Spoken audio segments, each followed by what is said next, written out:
Assalamualaikum warahmatullahi wabarakatuh. Selamat malam teman-temanku para pecinta Tasanaji. Dimanapun anda berada, berbudaya dengan keris, bukan dengan linggis. Malam-malam ini saya dapat keris yang merupakan satu keris yang melegenda pada era Majapahit peralihan, teman-teman.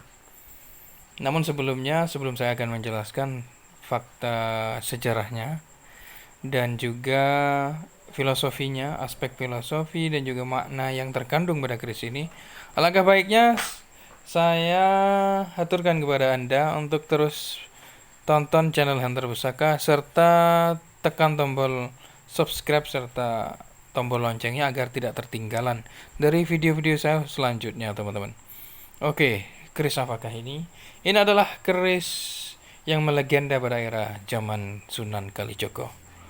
Keris apakah itu? Namun sebelumnya saya akan menjelaskan kepada Anda perihal warangka. Ini adalah jenis warangka Gayaman Jogja, teman-teman. Oke, seperti ini. Langsung saja saya buka karena memang warangkanya sudah komplit, tinggal majang aja di etalase Anda atau di lemari keris Anda, teman-teman. Jadi tinggal majang aja, cekrek gitu.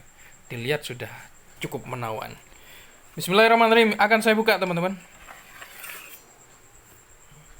Dengar kan? Ya. Nah, kan? Seringnya kan dengar. Menandakan bahwa keris tempaannya itu sangat baik dan bahannya pun sangat bagus, teman-teman. Oke. Uniknya di sini, ya. Keris ini saya katakan ada dua pamor pada keris ini karena pada lambang di sorsoran ini termasuk lambang pamor Raja Gundala, teman-teman. Ornamen makhluk menyerupai makhluk halus ataupun menyerupai hewan atau menyerupai manusia. Ya, pamor pada keris ini tergolong pamor Melati Rinonce namanya. Melati Sinebar, bukan Rinonce. Kalau Rinonce kan ada sambungannya itu. Melati Sinebar, teman-teman. Coba Anda perhatikan. Ada dua pamor Melati Sinebar dan Raja Gundala pada bagian sorsoran ini. Coba Anda perhatikan lebih jelas. Uniknya lagi ada gonjo seret namanya. Pada bagian gonjo ini namanya gonjo seret, teman-teman. Jenis gonjo seret. Dengan ricikan sebagai berikut, lu 1 2 3 4 1 2 3 4 5 6 7, teman-teman sekalian. Dengan ricikan kembang kacang pokok Nguku Bimo, ya, bisa dikatakan Nguku Bimo sudah mengecil, jalen dan juga ada lambe gajah, ada picetan di sini. Dan sebetulnya harus ada gereneng, teman-teman, kalau carubu itu. Mau dikatakan sempono panjul itu tidak masuk karena tidak ada ripandan di sini. Mau dikatakan sempono bungkem meskipun lu 7 itu tidak masuk juga karena sempono bungkem itu termasuk mempunyai kembang kacang yang bungkem di sini bagian ini. Oke, langsung saja teman-teman sekalian, bagaimana awal mulanya sejarah daripada keris Kiai Carubu ini. Keris Kiai Carubu merupakan kepunyaan seorang wali dari Wali 9, yaitu Sunan Kalijaga, atau mempunyai nama asli Raden Sahid, ya. Raden Sahid atau Sunan Kalijaga mempunyai sebiji besi yang dimaksudkan akhirnya menyuruh empu di waktu zaman Majapahit akhir itu, yaitu Empu Supo Mandrangi. Maka disampaikanlah kepada sahabatnya Sunan Kalijaga, yaitu Empu Supo Mandrangi, diberikanlah biji besi itu untuk dijadikan bahan pedang untuk menyembelih kambing. Ya. Dalam cerita yang lain bahwa biji besi meskipun terlihat kecil, teman-teman, namun terasa di saat dipegang oleh Empu Supo Mandrangi. Di saat dipegang biji besi itu terasa seperti ratusan kilo beratnya. Terasa seperti ratusan kilo. Lalu dibuatlah besi tersebut bukan jadi pedang penyembelih, namun jadilah keris, ya. Jadilah keris. Jadi dibuat keris. Tidak jadi marah. Sunan Kalijaga tidak jadi marah, namun menjadi senang karena melihat apa yang dibuat oleh Empu Supo Mandrangi menjadi keris Kiai Carubuk itu, teman-teman.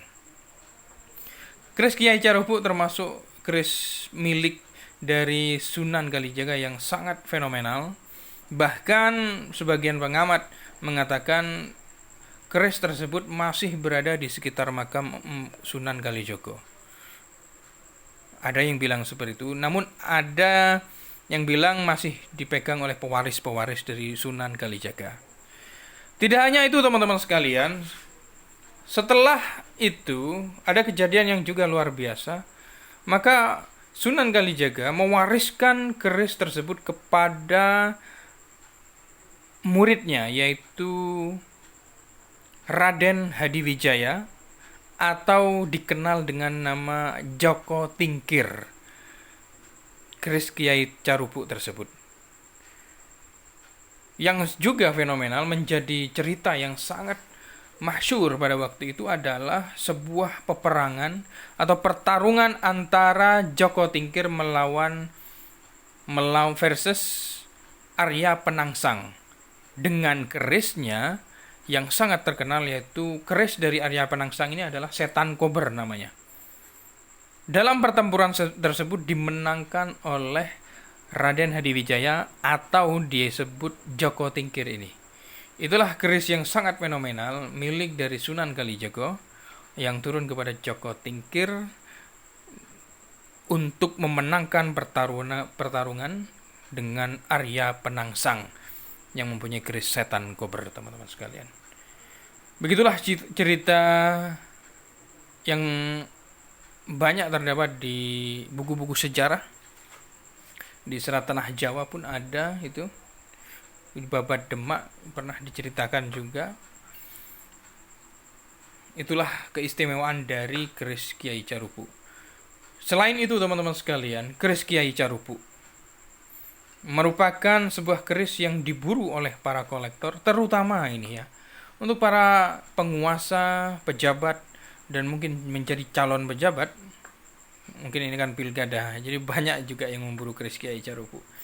Yang dimaksudkan untuk melanggengkan sebuah kekuasaan dan mempunyai jabatan-jabatan yang tinggi. Karena sejatinya memang keris Kiai Carubuk ini mempunyai tuah sebuah kewibawaan Marbawani, Perbowo, dan disegani oleh orang lain, teman-teman sekalian. Itulah keris Kiai Carubuk berpamor melati Sinebar.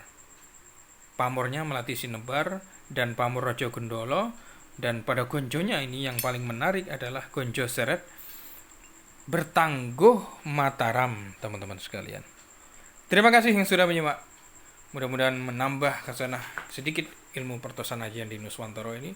Wassalamualaikum warahmatullahi wabarakatuh. Selamat malam, tetap semangat untuk melestarikan budaya. Merdeka!